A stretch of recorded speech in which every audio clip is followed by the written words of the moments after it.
This was a nice enough spot, but I did have a few people coming by after dark. One guy I thought was about to set up right next to me, and I really hate that. It's not that I don't like meeting people or anything, but I've just had too many bad experiences, particularly on the AT. People set up right next to you and then start smoking and other crap. I think if the Grand Enchantment Trail taught me anything, it's that once I'm done with this and the big three are, done and clear, I'm going to heavily lean on the lesser traveled trails. ADT, it's going to be hardly seeing anybody except a few of the crossing points. Because again, it's not that I don't like meeting people, it's just kind of what I come out here for, and I like tenting without having to worry about somebody setting up right on top of me. I don't know how many people I've met who have done the PCT the last couple of years, and it's been a mess, like as far as, 7 people in these little camps and things like that. And all I can say is I'm glad that I did it when I did it in 2020 when we had, almost nobody. Granted, it's kind of like the Mississippi River. Everybody says downstream's way worse from them, so, go figure. I'm also not sure how many of these people are CDT versus just Colorado Trail. It overlaps through most of this, hence why the trail's in much better shape. I don't have the Colorado Trail loaded right now, so I don't know where I'm with them and where I'm not.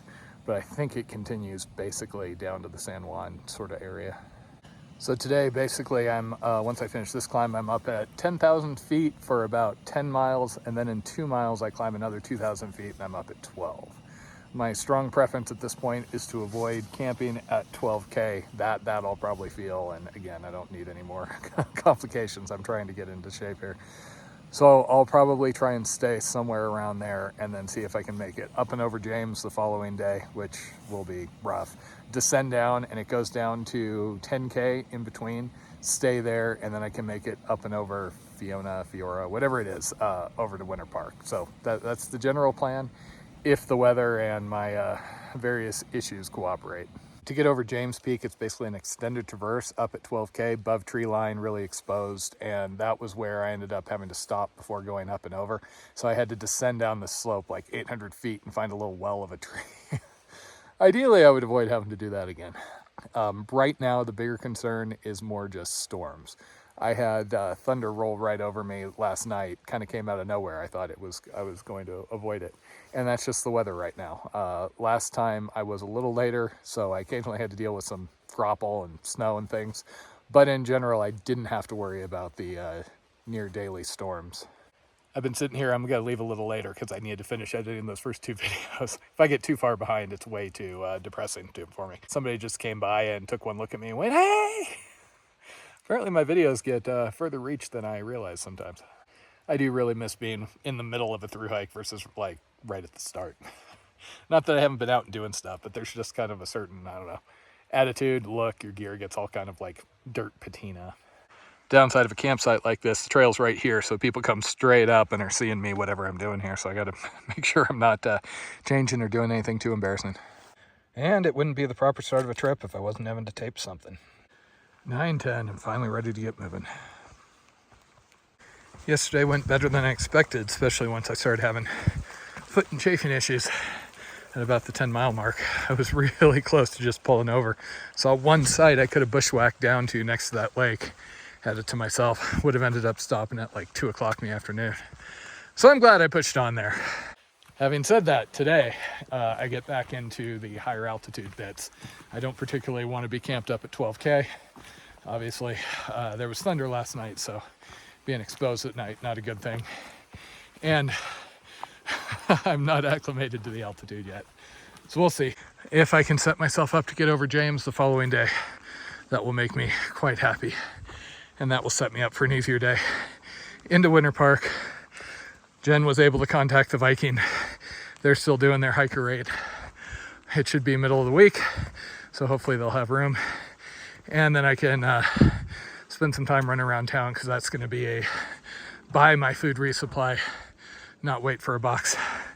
This is basically my favorite zone of this state. Love being in the trees, love all the vegetation, love just the way it smells. And it's nice not to have to worry about any exposure to thunder and lightning.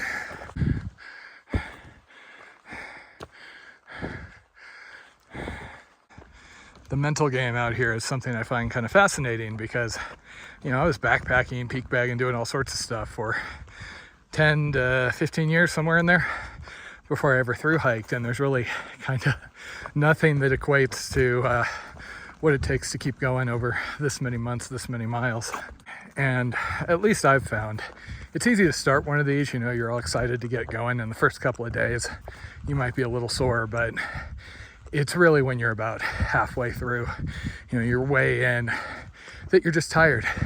All the excitement, the cool, oh, I'm going to do this, oh my God, that sort of energy is either at the beginning or the end. And in the middle, you just got to find kind of the willpower to keep going. And that's when a lot of people start skipping sections, getting off trail for extended periods, or just quitting. Supposedly, mental fortitude is, or whatever you want to call it, is the number one reason people quit. Number two being injury.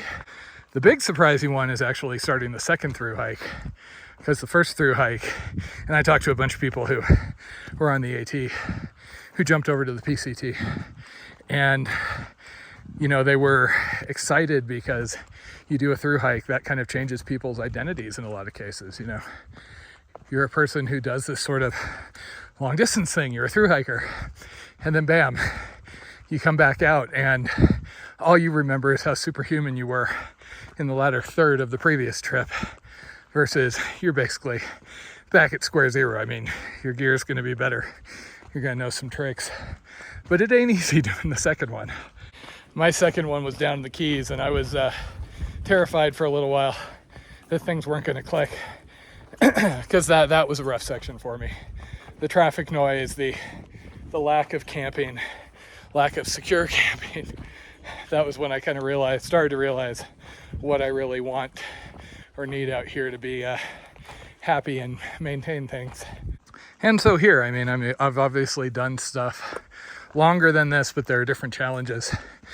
Just you doing the same trail 2 different times, you're gonna have different challenges because different things go wrong. One of the guys I was talking to yesterday started in Glacier. This was his first through hike, and he couldn't believe that he was so bound by foot issues. And I was kind of commiserating and telling him war stories from, the end of any of the long trails I've been on, where pretty much everybody is walking wounded due to one thing or another.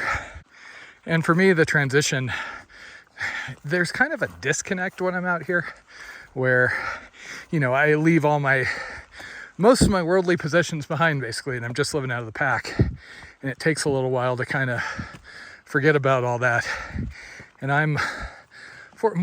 have an easier time than a lot of people, just because, we got rid of most everything.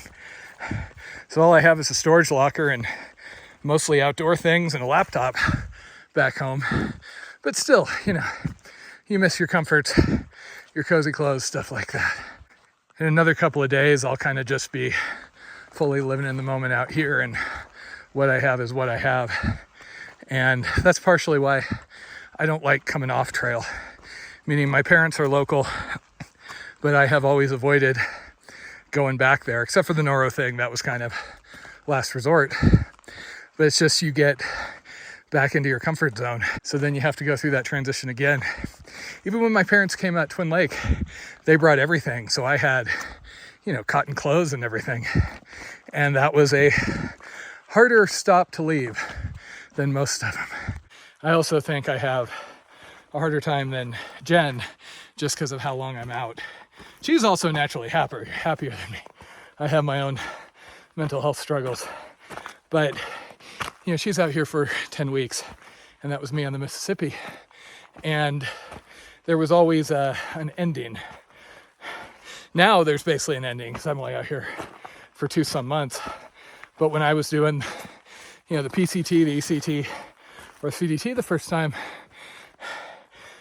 for my thinking, I feels like I've been out here forever, and I'm going to be out here forever.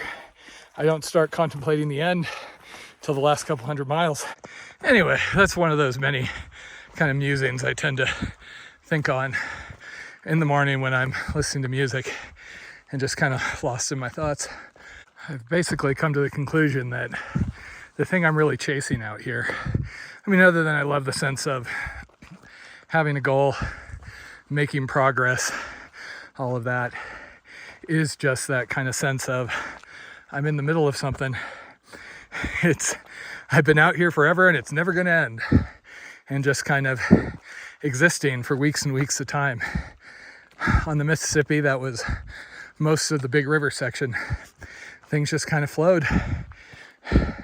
Days passed quickly and I just enjoyed it until the heat waves hit.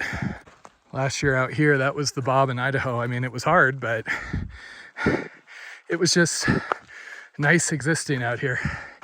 Unfortunately, I get pulled out of it by, the various chafing and foot issues, which seem to persist despite every attempt to do better. I used to joke with a friend named Jenga. We were going to get patches that said, hashtag team just not that good at this. Fortunately, this seems to be an activity where stubbornness gives you a big boost up. And as my mother and anybody I've ever dated is happy to tell you, I am not lacking in stubbornness. Looking back on last year, I actually really enjoyed a lot of the sections that were just going along Jeep roads. They were kind of cruisy, pretty, saw a lot of animals, great camping. The trail parts and the rough parts were cool too, but that's the thing. The more rough trails I do, the more I appreciate when there's these little road segments. Get into arguments every time with people who have done the Florida Trail, or mostly who haven't done the Florida Trail, and they're like, oh yeah, that's got road walks. I don't do road walks. It's like, dude, after you've waded through a swamp for 20 miles knee deep, trust me, you will appreciate those road walks. It's starting to get the distinct feel like it's going to rain here.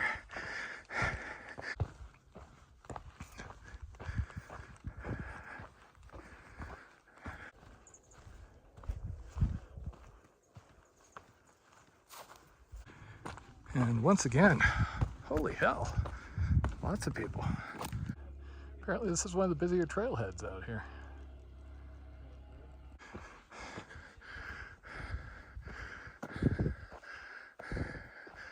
And there goes the thunder. So much for rain after 5, huh?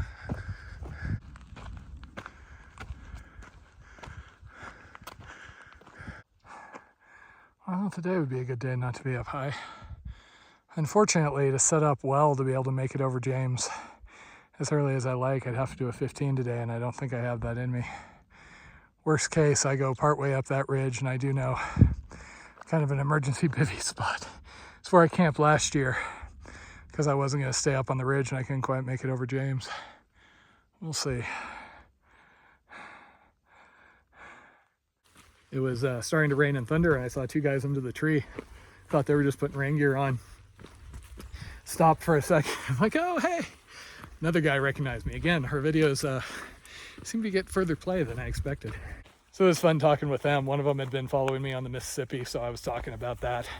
That's the thing I'm really excited to talk about.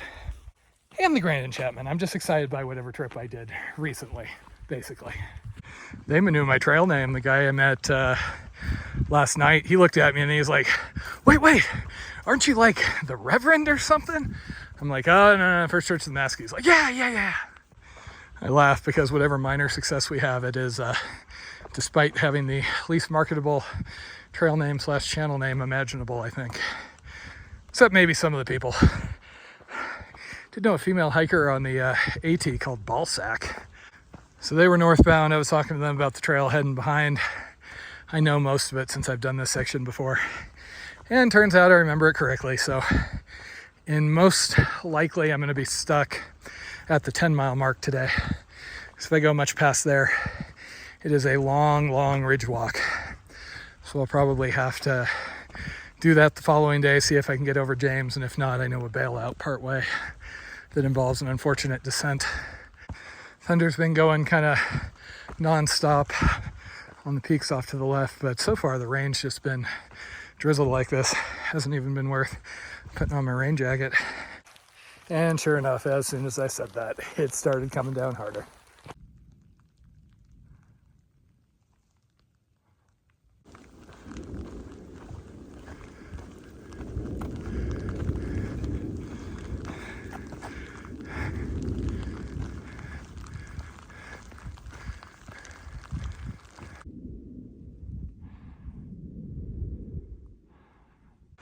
Okay, so that should be the backside of Winter Park, but unfortunately, my route goes through a couple of 13ers.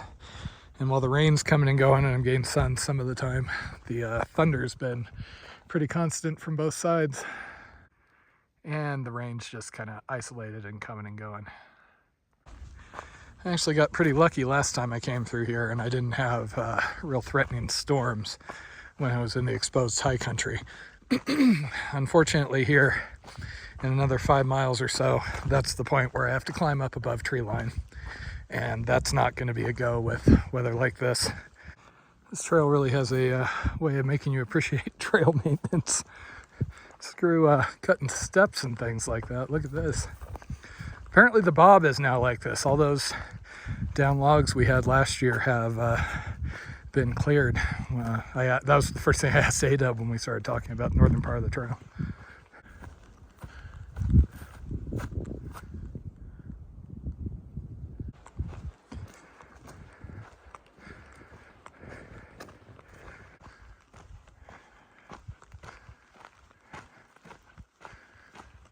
.340 and it's been building. I'm basically, as soon as I find a campsite where I can get some water within a reasonable distance, I'm setting up. I keep having day hikers run by me. Oh well. I'm just hoping there's nobody set up at the spot up here. Otherwise, I'm probably going to bushwhack away as soon as I get water. Can always make something work ECT style.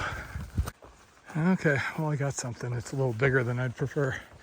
I just worry about campsite jumpers. Okay, I know I'm in the middle of the southbound bubble here, so my faith that somebody wouldn't come along and try and hop into the campsite with me wasn't uber high, but I dug around in the bushes and I got something else that'll work. Okay, well, based on the thunder and lightning hitting all around, probably a good thing I stopped down here.